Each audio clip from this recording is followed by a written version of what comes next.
আজ মিনতির ছুটি। বাসায় শুয়ে শুয়ে গভীরভাবে ভাবছি বিশাল আর আমাকে আগের মতো ভালোবাসে না। আমাকে বলে বাসায় সারাক্ষণ একা একা বসে থাকার চেয়ে একটা চাকরি করো, তাহলে দেখবে সময়টা আরও ভালোভাবে কাটবে।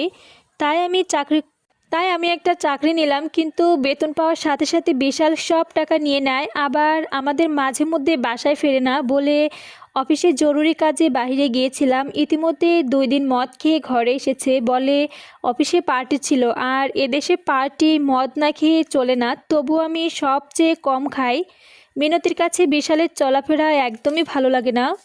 বিশাল কি আমার কাছে কিছু লুকাচ্ছে, না আজ বিশালকে জিজ্ঞেস করতেই হবে সব কিছু। এমন সময় দরজা টোকা দিল। মিনতি দরজা খুলল, দেখে একটা মহিলা ছোট্ট একটা বাচ্চা কোলে। মিনতি বলল, কি চাই এখানে? আপা, এখানে কি বিশাল থাকে?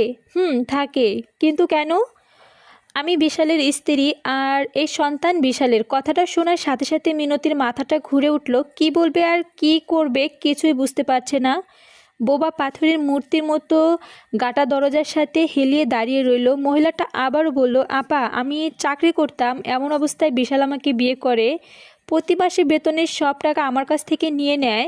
প্রয়োজন ছাড়া আমার একটা টাকাও আমাকে দিত না। বিয়ের 1.5 বছর এই পোলা হইল, এখন আমি আর চাকরি করি না। হঠাৎ করে বিশাল দেশে চলে গেল, আমাকে একটা টাকাও দেয়নি। দেশ থেকে ফিরে এসে আমার সাথে দেখাও করেনি। এই বাচ্চাটা নিয়ে আমি খুবই কষ্টে আছি। তাই আমি চাই এই বাচ্চাটাকে বিশালকে দিয়ে আমি নিজে আত্মহত্যা করব। এত কষ্টের মাঝে আমার বেঁচে থাকার ইচ্ছা করে না।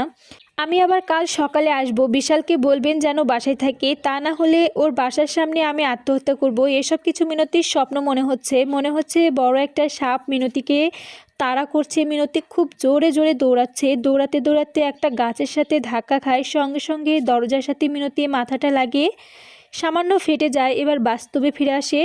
সারা শরীর ঘামে ভিজে গেছে। আস্তে আস্তে বিছানায় এসে শুয়ে পড়ে। আজ মিনতির সবার কথাই মনে পড়ছে। বারবার মনে পড়ছে রুবেলের কথা।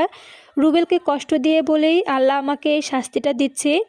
রুবেল গরিব হতে পারে, কিন্তু ওর ভালোবাসা ছিল অনেক বড়। আমার জন্য জীবনটাও দিয়ে দিতে পারতো। আজ আমি সবাইকে ছেড়ে স্বার্থপরের মতো একা সুখী হতে বিদেশে এলাম, কিন্তু এখানে মনে হচ্ছে পৃথিবীর সব থেকে দুঃখী মানুষটা আমি। দুঃখের জল গড়িয়ে পড়ছে, টাপুর টুপুর করে, কিছুতেই শান্তি পাচ্ছে না। ঘড়ির দিকে তাকিয়ে দেখতে পেল রাত 12টা বাজে। বিশাল এখনও বাসায় ফিরল না। এমন সময় হঠাৎ করে বিশাল এলো। সরি মিনতি, বাসায় ফিরতে দেরি হলো। আসলে অফিসে একটা পার্টি ছিল, তাই দেরি হলো। মিনতি বুঝতে পারলো বিশাল মদ খেয়ে এসেছে। মিনতি কিছু বুঝতে না বোবার মতো শুয়ে আছে। বিশাল দরজাটা লাগিয়ে দিয়ে মিনতির পাশে শুয়ে পড়লো এবং আস্তে আস্তে মিনতির শরীরে হাত দিল। মিনতি এবার বাঘের মতো চিৎকার করে উঠল, ডোন্ট টাচ মি, তুই আমাকে ছুবি না। বিশাল বুঝতে পারলো অনেক রাত মদ খেয়ে বাসায় ফিরেছি, সেজন্য হয়তো মিনতি এমন করছে। বিশাল আর কিছু না বলে অন্যদিকে মুখ ঘুরিয়ে শুয়ে রইল। মিনতি একটা বালিশ নিয়ে নিচে ঘুমালো। সকালবেলা কে যেন বারবার দরজা টুকাচ্ছে। বিশালের ঘুম ভেঙে গেল, দেখে মিনতি নিচে শুয়ে আছে। আস্তে করে উঠে দরজাটা খুলে দিল। দেখে দেখে ওর বড় বউ প্রীতি বাচ্চা নিয়ে বাচ্চাটা নিয়ে ঘরে ঢুকছে। বিশাল বলল, তুই এখানে? তুমি যেখানে আমিও সেখানে থাকবো। তুই এখানে বাসার ঠিকানা জানলি কি করে? অফিস থেকে নিয়েছি। দাঁড়া, ঘরে ঢুকবি না। আমি ঘরে ঢুকবো। বিশাল বাধা দেয় আর প্রীতি ঢুকতে চায়। এমন সময় বিশাল দরজায় বড় একটা তালা ঝুলানো ছিল। তালাটা খুলে প্রীতির মাথায় কয়েকবার আঘাত করলো। সঙ্গে সঙ্গে চিৎকার করে প্রীতি লুটিয়ে পড়ল মেঝেতে, সাথে বাচ্চাটাও। সঙ্গে সঙ্গে মিনতির ঘুম ভেঙে যায়। একই মিনতির চিৎকার করে উঠে আশেপাশের লোকজন ছুটে এসে বিশালকে ধরে ফেলে।